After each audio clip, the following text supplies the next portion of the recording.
morning. So, alisin ko muna tong earphone na to. Good morning, everyone. So, ngayon, alisin ko muna to.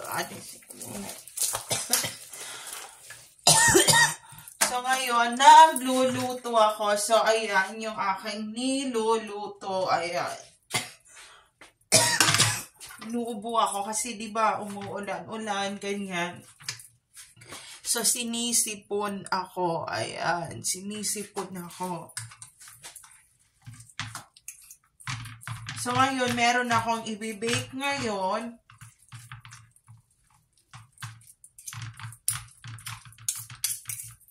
So, eto. Ayan. Ano siya?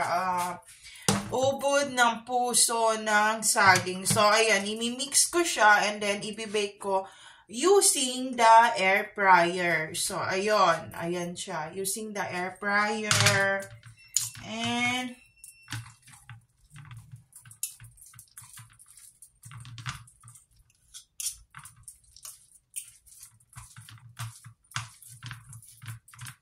sana okay kayo ngayong araw na to. Sana okay kayo ngayong araw na to, friends. So, see you later.